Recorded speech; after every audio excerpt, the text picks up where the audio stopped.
First, let's Thank go you. to let's touch on your investing first. So, do you manage all of them yourself? Yes, and I need to stop. So I have a virtual assistant who is kind of the between me and any new tenants. However, the tenants previous to the virtual assistant, they're still messaging me, texting me if there's problems. And so I am self-managing all 15 units, sometimes from thousands of miles away. And 5 of my 15 units are furnished rentals. In the summer, they're running as Airbnb, and in the winter, they're running as what I call medium term for traveling nurses.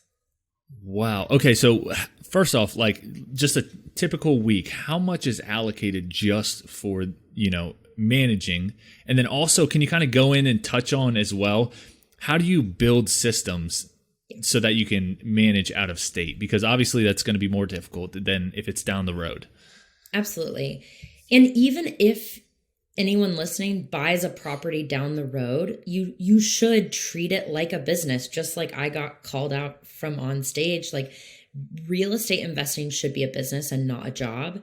And you're likely not buying a property to get a phone call to go check out a furnish or a leaky dishwasher or whatever it is, which, by the way, those calls never do happen at 4 a.m. Like non-real estate investors will tell you, like they just never do. So some of the things that I would recommend is you should have a spreadsheet. I always have it as a Google Doc or a Google Sheet so that it's available on my phone, because you're never going to be near your computer when things happen.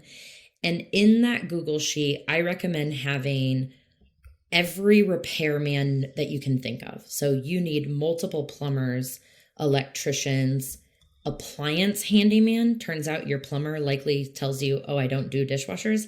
So you also need to have appliance handyman.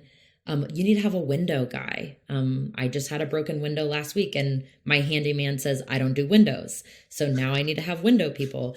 And that sheet will just grow over time. And so what I want to make sure people understand is I didn't have all of this before I invested in real estate. You typically have 30 to 45 days before you close. You can really figure all of this out on the go. And even like me, I had a window situation last week and I realized I didn't have a window guy. Well, now I have 3 window guys that I added to the list last Friday. That I love the Google Sheet, adding them so that, when something does come up, you don't have to stress trying to find one. You have a list right there. How do you find them? Do you get recommendations? Do you give them like a tiny project at first, see how they do? Often I am relying on other investors in the market. I have a really large network of real estate investors, and I truly believe in abundance mindset. So if someone texts me and says, hey, I need a plumber, I'm going to send them my plumber, because who knows, maybe the next day or a year later, I'm going to need a roofer. And so I really believe like sharing truly is caring. And so I have a huge network of investors. And if you're like, okay, that sounds great, Sarah, but I don't know anyone, then get on the internet and join Facebook groups, like join Omaha Investing Real Estate or Annapolis Investors. There's all of these Facebook groups, and inside those Facebook groups, they're all searchable. So you can actually click the search button and then type in the word plumber, and you'll see that some other investor asked about a plumber 5 months ago, and there's 9 comments on that Facebook post, and you can pull those plumbers from there. Yeah, I always stress, I probably say too much on this, but your net worth is your net work. So I hugely agree with that, just for the sole fact of, you never know who can help you. And by gaining, the trust of local real estate investors, I feel like they're more willing to share. And, how successful you are, they're probably willing to go above and beyond to recommend someone that is their personal, contractor. And a lot of people don't know this right now, but it's hard to find good contractors right now. And, just in typical. So when you get one good one, you kind of try to hold on to it. So as far as reaching out, so you got, a list of repairmen, women. What else do you have to have in order to invest out of state?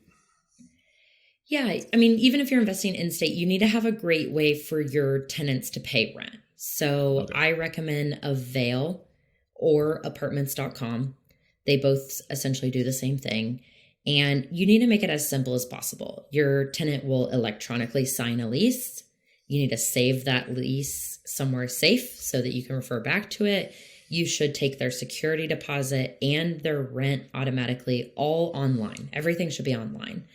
They also can submit maintenance requests through either of those programs, and everything should be documented just to cover yourself and cover them as well. The other thing that you want is you want to have a great attorney or property manager on call. So I have both of those things so that when something happens, which it's not a matter of if it will happen, it's a matter of when as you start to scale. And you just need to have people in your corner that you can call and ask questions to, because I, like a lot of your listeners, I mean, I'm running other businesses in addition to investing in real estate. And so I don't have time to research security deposit laws in Nebraska. I need a quick answer. And so sometimes I pay a property manager a consulting fee to get those answers.